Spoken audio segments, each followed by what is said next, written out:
Hi అండి, అందరూ ఎలా ఉన్నారు? సో ఈరోజు వచ్చి 21st అండి, మా marriage anniversary, first anniversary. So ఇలా రెడీ అయ్యాను, నేను టెంపుల్కి వెళ్తున్నాము. యాక్చువల్లీ ఈసారి నేను ఆల్రెడీ చూపించాను ఒకసారి, జస్ట్ ఫొటోస్ తీసుకున్నాను. ఫస్ట్ టైం కట్టుకోవడము అంటే నాకు మా హస్బెండ్ ఒక పట్టు చీర కొనిచ్చారు, దానికి ఇక బ్లౌజ్ స్టిచ్ చేయించుకోలేదు. మా హస్బెండ్ నాకు ఏం గిఫ్ట్ ఇచ్చారు, నేను మా హస్బెండ్కి ఏం యానివర్సరీ గిఫ్ట్ ఇచ్చాను చూడాలంటే ఖచ్చితంగా నెక్స్ట్ వీడియో చూడండి, అది కూడా పోస్ట్ చేస్తాను. సో ఇలా రెడీ అయ్యి స్నానం చేసి టెంపుల్కి వెళ్తున్నానండి. సో నా శారీ ఎలా ఉందో కామెంట్ చేయండి.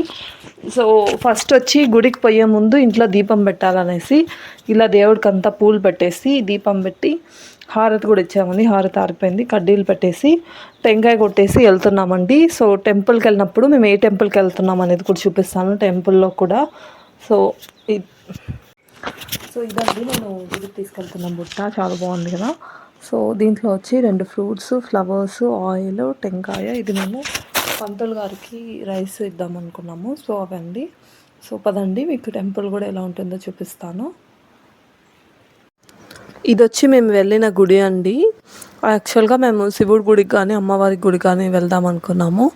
ఆ రోజు 10 పైన అయిపోయింది పూజ అంతా, స్నానాలు పూజ అంతా చేసేసరికి ఇంట్లో. సో కొంచెం లేట్ అయిపోవడం వల్ల అన్ని గుళ్ళు క్లోజ్ చేసేసారు వెనస్డే ఆ రోజు.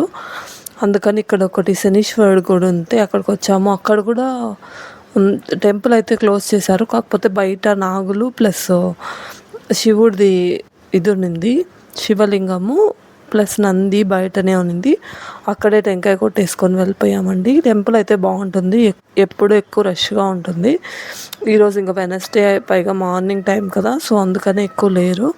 ఇక్కడ శివలింగానికి పూలు పళ్ళు అంతా పెట్టేసి కుంకుమ అంతా వేసేసి టెంకాయ కొట్టుకొని వెళ్ళిపోయామండి. ఇంకో శివుడి గుడి, అమ్మవారి గుడి ఉంది, అవైతే ఈవినింగ్ టైమ్స్లో అయితే ఓపెన్లోనే ఉంటాయి. అవి కూడా చాలా బాగుంటాయండి గుళ్ళు. నేను ఎప్పుడైనా ఇంకోసారి చూపిస్తాను మీకు. సో ఇలా జరిగిందండి మా మ్యారేజ్ యానివర్సరీ. ఇంకా మా హస్బెండ్కి వర్క్ ఉందని బయటకు కూడా ఎక్కడికి వెళ్ళలేదు. ఇది వచ్చి బ్రేక్ఫాస్ట్ అండి, ఓలిగలు. మా అమ్మ వాళ్ళు వరలక్ష్మి వ్రతంకి వచ్చినప్పుడు కొద్దిగా పిండి మిగిలిందని వెళ్ళే ముందు రోజు మాకు ఇలా చేసి వెళ్ళారు. ఫ్రిడ్జ్లో పెట్టుకున్నాము, ఒక 3-4 డేస్ ఈజీగా ఉంటాయండి. సో ఇవి తినేసాము బ్రేక్ఫాస్ట్కి. లంచ్కి నేను చికెన్ బిర్యానీ చేస్తానంటే మా హస్బెండ్ ఎందుకులే మ్యారేజ్ యానివర్సరీ కదా, ఎక్కువ కష్టపడద్దు అనేసి హోటల్ నుంచి ఆర్డర్ పెట్టేశారు. సో చికెన్ 65 2 ప్లేట్స్, ఒక చికెన్ బిర్యానీ తెప్పించుకున్నామండి. చికెన్ 65 అయితే ఇంత క్వాంటిటీ వచ్చింది. బిర్యానీ అయితే కొద్దిగా తక్కువగానే వచ్చిందండి, కాకపోతే టేస్ట్ చాలా బాగుంది. బిల్ వచ్చి 465 రూపీస్ అయిందండి రెండింటికి కలిపి. సో ఎగ్ కూడా ఫుల్ ఎగ్ ఇచ్చారు. రైస్ క్వాంటిటీ కొంచెం